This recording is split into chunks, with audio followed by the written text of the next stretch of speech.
You think you need a long list of exercises to lose fat? You don't. I lost 75 pounds using just 5 movement patterns, and I'm going to show you the exact weekly plan I use to get and stay lean even while working full-time as a surgeon. I'm Dr. Jon Go. I'm an ophthalmologist here in LA, and here's exactly what you're going to get today. A complete minimalistic training plan you can start tomorrow, the 5 movement patterns that preserve muscle during fat loss, and the exact weekly cycle I use with how to progress each one so you keep getting stronger week by week.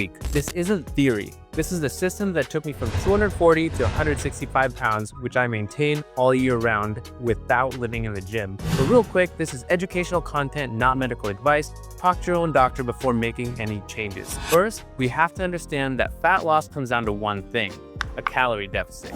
Your job in the gym isn't to burn maximum calories in a single session. It's to preserve muscle while you're dieting down. Endless cardio makes you smaller, but still soft. You lose scale weight, but you don't actually change the composition of your body. Big compound movements train the most muscle in the least time and send a clear signal to your body. Hold on to that muscle even when calories are low. And the right kind of cardio adds consistent daily calorie burn without spiking hunger or grinding down your recovery. That combination is exactly what this system is built around. Let's get into the 5 movements. Movement number 1, squat pattern. Walk into any commercial gym and watch how people train legs. Leg extensions, leg curls, calf raises, cable kickbacks. An hour later, they've fatigued a dozen isolated muscles without touching the biggest ones. And those small muscles aren't what change your body composition. The movement that actually moves the needle hits your quads, glutes, hamstrings, and core all at once. Movement number 1 is the squat pattern. Your quad-dominant lower body movement. Back squat, front squat, hack squats, leg press, goblet squats, split squats. They all count. I do barbell squats because I train at home with a rack, but if I had a gym membership, I'd do leg press. It allows you to load heavy weight with lower injury risk. Aim for 5 to 8 hard-working sets in the 5 to 8 rep range, targeting 1 to 2 reps in reserve, meaning you could grind out 1 to 2 more reps with solid form, but you stop there. When 8 reps starts feeling uncomfortable, add weight next session. The squat covers the front side of your lower body, the most undertrained muscle group in the gym, and the one most responsible for protecting your lower back and powering nearly every movement you make. That's what comes next. Movement 2, hinge pattern.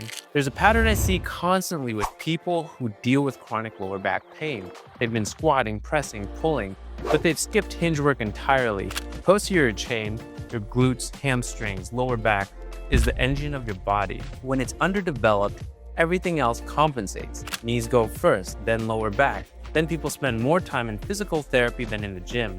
Movement 2 is the hinge pattern. Conventional deadlift, Romanian deadlift, trap bar deadlifts, hip thrusts, kettlebell swings are all hinge variations.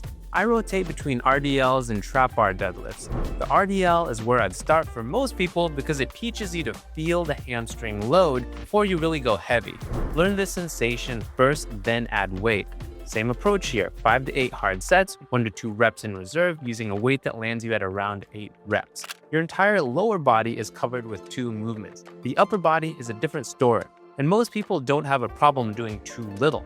They actually have a problem with doing too much of the wrong thing. Movement number 3 is vertical and horizontal press. People think that more exercise means more results. Walk into any gym on a Monday and count the bench press stations. Every single one is taken. People running 5 chest variations back to back. Cables, flies, incline, flat, decline, completely fried an hour later without getting meaningfully stronger. The problem isn't the effort here, it's the scatter. When you spread your energy across 5 different movements, you never really go hard enough on any single one to force your body to adapt. So pick one press, load it hard, and add weight over time. That's what actually changes your body.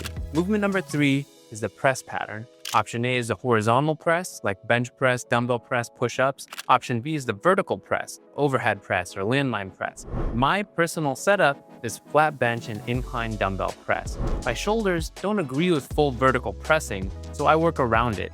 Press pattern trains shoulders, chest, and triceps together, and the incline dumbbell variation specifically distributes load across the shoulder joint more naturally. Again, 5 to 10 hard sets, 1 to 2 reps in reserve at around 8 reps. Most people are happy to press all day. What they consistently skip is the movement that counterbalances it.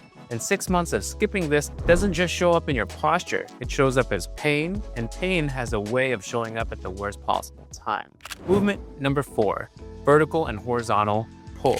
For a busy professional, a herniated disc or a rotator cuff tear isn't a gym inconvenience. It's weeks out of work, a disrupted schedule, and a recovery timeline no one planned for. 6 months of heavy pressing with no counterforce to balance the shoulder, no pulling work, sets up exactly that outcome. That shoulder joint gets pushed forward from one direction with nothing pulling it back. Eventually, the imbalances become pain and pain becomes injury. Movement number 4 is the pull pattern. Option A is the vertical pull, think pull-ups, weighted pull-downs, lat pull-down. Option B is the horizontal pull, barbell rows, dumbbell rows, cable rows. I use weighted pull-ups as my main pull, and I rotate my grip and pull angles between sessions to vary the stimulus across my back. Now, if you can't do pull-ups yet, lat pull-down is the direct substitute, same movement pattern, scalable load. Start there and build towards body weight.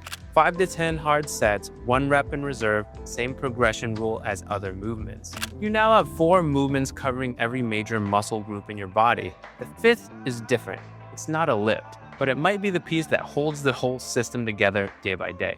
Point number 5, Zone 2 cardio. When most people hear cardio for fat loss, they picture HIIT classes, sprints, or grinding through 45 minutes on the Stairmaster. That kind of training can spike appetite for some, and it tends to tax recovery more than we realize. So your lifting sessions start to slip without you ever noticing. Zone 2 gives you steady calorie burn, less fatigue, which means that you can keep showing up and keep lifting hard. And that's the combination that actually compounds over time. Movement 5 is Zone 2 cardio, and mine is a 2 to 3 mile run outside on most mornings at a conversational pace. The kind where I could hold a full sentence without gasping. It stacks consistent daily calorie burn without touching my recovery or driving up my hunger. Here's the formula. 220 minus your age gives the estimated max heart rate. Multiply that by 0.6 to 0.7 to find your Zone 2 range. If running isn't your thing, a brisk walk or an easy bike ride at the same intensity works exactly the same way. On top of the morning run, I walk on a treadmill desk when I'm at home working on content, scripting, designing, thumbnails, etc. And that's not a dedicated workout. Really, that's just changing what the floor looks like under my feet during the time I was already spending on to-dos. It adds thousands of extra steps without adding a single minute to the workday. Now here's my weekly system. This is my actual workout structure. And I want to be clear that this is what I personally do, not a template that I designed for someone else. I cycle through 6 movement days in this order: push, pull, squat, push, pull, hinge. Then I either rest or continue the rotation. Now, life compresses this sometimes. Surgeries run long, a day gets away from me, and that's fine. The cycle picks back up wherever it left off. There's no ruined week. And if I'm strapped for time or I'm feeling tired, I'll shoot closer to the 5 sets instead of the 8 or 10 sets. The key is flexibility and showing up. Each session is one primary movement.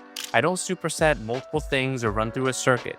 I pick the main compound lift for that day's pattern, I do my warm-up sets, and then I do 5 to 10 hard working sets with 2 to 4 minutes of rest between each set. Total lifting time is almost always less than 30 minutes. One movement, full effort, and I'm done. On leg days specifically, I run in the morning and I train legs later in the day. I don't squat or deadlift right after a run. The legs need some time, or at least a few hours, before I ask them to go heavy. So it goes like this: morning run, lift later in the day. That's the split. I always work in a rep range where I hit 1 to 2 reps in reserve at around 5 to 10 reps per set. When that starts feeling easy, and when I know I could do 10 clean reps, I add weight the next session. And that's the entire progression system. No spreadsheet, no calculator, add weight when you earn it. Here's a full picture of a typical day for me. Morning run outside, 2 to 3 miles at a conversational pace. That's about 20 to 30 minutes.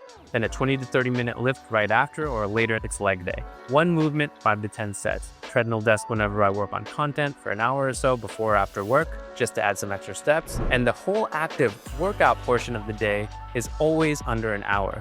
None of this requires a gym membership. I just have a squat rack and a bench. 5 movements, 20 to 30 minutes of Zone 2 most days, 20 to 30 minutes of lifting. That's the whole system. But the reason it works isn't just efficiency alone. It's that simplicity makes your progress trackable. When you repeat the same 5 patterns every week, You know exactly where you're getting stronger. You're adding weight, you're building muscle, and because it fits into a real schedule, you actually keep showing up. That's the part that most people never get. They find a solid program and abandon it 3 weeks in because it's too complicated to sustain, alongside a demanding career and family and real life and etc. Complexity is the enemy of consistency. But training is only half the equation. If your workouts look like this and the scale still won't move, the answer is almost always in your nutrition.